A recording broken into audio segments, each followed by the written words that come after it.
आज के दौर में जहां हर कोई बस घड़ी की सुइयों के साथ भाग रहा है, किसी के पास इतनी फुर्सत नहीं कि थोड़ी देर रुककर यही देख ले कि वो भाग क्यों ना है। जिसे सुख समझकर उसका बेतहाशा पीछा किए जा रहा है, वो वाकई में सुख है भी या नहीं। कोई ये बात समझाने वाला भी नहीं है, और अगर कोई समझाना भी चाहे तो कोई समझने वाला नहीं है। दुनिया की चमकीली चीजों के पीछे भागते भागते हम भूल ही गए हैं कि अंत में इस सब का कोई मतलब ही नहीं रह जाता है। ये कुछ लास्ट लाइंस थीं जो पंडित जी ने अपने ब्लॉग के आज की पोस्ट में लिखी थी। आज की पोस्ट लिखने का ख्याल उन्हें आज की मॉर्निंग वॉक से ही मिला। ब्लॉग लिखने की ही तरह कई सालों से पंडित जी का फिक्स रूटीन है कि वो मॉर्निंग वॉक पर जरूर जाते हैं। घूमने तो शाम को भी जाते हैं, लेकिन कई बार जब किसी प्रोग्राम में बिजी होते हैं तब शाम की वॉक हो नहीं पाती है। लेकिन सुबह के लिए कभी आलस या ढील ढाल नहीं करते। चाहे कैसा भी मौसम हो, कुछ भी हो, जाते जरूर हैं। जो लोग रोज एक रूटीन फॉलो करते हैं, उनके उस रूटीन के हिसाब से दोस्त भी बन जाते हैं। जैसे अगर आप रोज सुबह एक ही टाइम पर ऑफिस के लिए बस लें, तो कई बार उस बस से रेगुलर सफर करने वाले आपके दोस्त बन जाते हैं। ऐसा ही पंडित जी के साथ भी है। जिस वक्त वे मॉर्निंग वॉक पर निकलते हैं, ठीक उसी वक्त दो और लोग रोज वॉक कर रहे होते हैं। शुरुआती गुड मॉर्निंग के एक्सचेंज के बाद अब इन तीनों में अच्छी दोस्ती हो चुकी है। तीनों वॉक करते करते खूब बातें किया करते हैं। इनमें से एक है इनकम टैक्स डिपार्टमेंट से रिटायर्ड विजय जी और दूसरे आर्मी से रिटायर्ड लक्ष्मण जी। दोनों को ही पंडित जी से अपनी क्वेरीज, चाहे वो स्पिरिचुअल हो या सोशल, डिस्कस करना अच्छा लगता है। और पंडित जी को भी इन दो बिल्कुल अलग लाइफ एक्सपीरियंसेस वाले लोगों की बातें सुनकर कुछ नया सीखने को मिलता है। आज सुबह का डिस्कशन इसी टॉपिक पर था, जिसे फिर पंडित जी ने अपनी ब्लॉग पोस्ट में भी लिखा। टॉपिक ये था कि इंसान को कब ये एहसास हो जाना चाहिए कि अब बहुत हुआ लोगों के बनाए हैप्पीनेस और सक्सेस के स्टैंडर्ड्स के पीछे भागना, और अब उसे रुककर थोड़ा अपने मन और अपनी आत्मा के लिए भी टाइम निकालना चाहिए। इस पर तीनों के अलग अलग थॉट्स थे।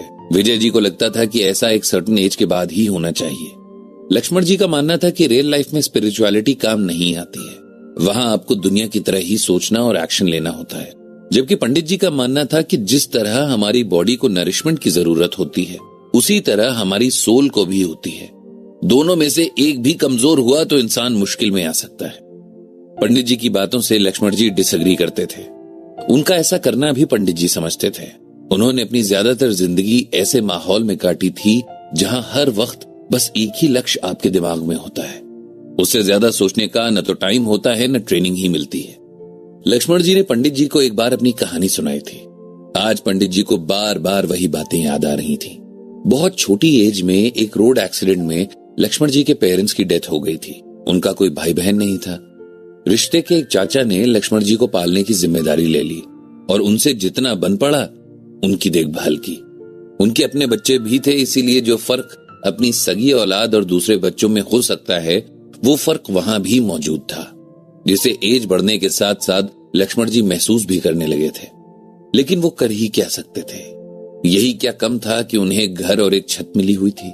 थोड़े बड़े होने पर उन्होंने अपने दिमाग में बिठा लिया था कि किसी तरह बस यहां से निकलना है, और इसका सबसे जल्द दिखने वाला रास्ता था आर्मी ज्वाइन करने का, क्योंकि हाई स्कूल के बाद अगर कोई सिक्योर जॉब है तो वो है आर्मी की। इस तरह हाई स्कूल करते ही उन्होंने आर्मी ज्वाइन कर ली थी। यहां सब पराये होते हुए भी अपने थे। दुनिया की उलझनों से दूर, कभी बर्फीली वादियों में तो कभी दूर तक फैले रेगिस्तान में उनके दिन कटने लगे। लक्ष्मण जी ने पंडित जी को बताया था कि इस दौरान कभी कभी उन्हें ऐसा भी लगता था कि जैसे उन्हें दुनिया में किसी चीज से कोई मोह नहीं रह गया है। न किसी बात की खुशी होती थी, न ही किसी बात का दुख। बाकी फौजी घर जाने के लिए बेसब्री से इंतजार करते थे, और मैं था जिसे कहीं जाने की कोई इच्छा ही नहीं होती थी। एक बार जब मैं छुट्टियों में घर आया था तो चाचा जी ने मेरी शादी करवा दी। लड़की किसी गरीब परिवार से थी और बहुत सिंपल भी थी। शादी के बाद मेरा मन फिर से दुनिया की तरफ लौटने लगा। अब मुझे अपनी फैमिली की याद आती थी। अब मैं भी जल्दी घर लौटना चाहता था। अब मुझे एक बात और समझ आ गई थी कि जब तक मेरे पास कोई रीजन नहीं था, तभी तक मेरा मन मोह से मुक्त था। जैसे ही रिश्ते नातों का सहारा मिला, मेरा मन उनमें उलझता चला गया। लेकिन मैंने अपनी जिंदगी में एक ही बात सीखी है, और वो ये है कि लाइफ में हमेशा प्रैक्टिकल बातें ही काम आती हैं। कितना भी कोशिश कर लें, लेकिन लोग और सोसाइटी आपको बदल कर ही रख देते हैं। आप उन्हीं की तरह रहने और सोचने लगते हैं। पंडित जी बहुत देर तक लक्ष्मण जी की बात सोचते रहे। उनकी बातों में एक बात थी जो उन्होंने जी और महसूस की थी, उसे ईमानदारी से बता भी दिया था। लेकिन उनकी ये बात कि दुनिया और इसके रिश्तों में रहते हुए आप मोह माया से दूर नहीं रह सकते, इससे पंडित जी सहमत नहीं थे, क्योंकि उन्होंने श्रीमद् भागवत गीता पढ़ी है, समझी भी है और इसके बाद अपने मन और जीवन में फर्क महसूस किया है। भगवान श्री कृष्ण ने गीता में कहा है कि यज ज्ञात्वाम न पुनर्मोहमेव यास्यसि पांडव येन भूतान निशेषाणि द्रक्ष्यस्यात्मन्यथो मयि।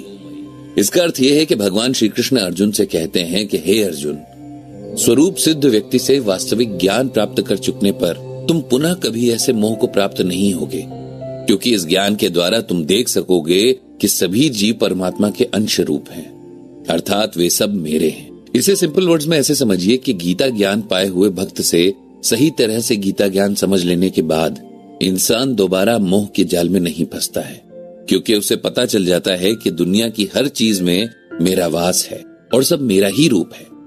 इस दुनिया में रहते हुए यहाँ की सारी उलझनों के बीच भी अपनी आत्मा और परमात्मा के रिश्ते को समझ पाना सिर्फ गीता ज्ञान को समझ पाने के बाद ही पॉसिबल है।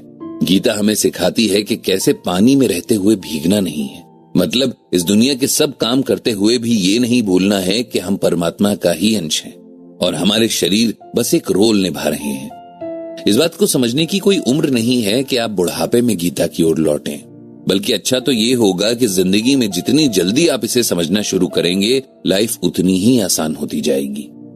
पंडित जी ने सोचा कि हम सब लोग कितने भ्रम में जीते हैं, सोचते हैं कि पहले ये काम कर लें तब भक्ति की तरफ चलेंगे, पहले जिंदगी के गोल्स पूरे कर लें फिर अपनी आत्मा के लिए कुछ सोचेंगे, और इस सब में जिंदगी बीत जाती है।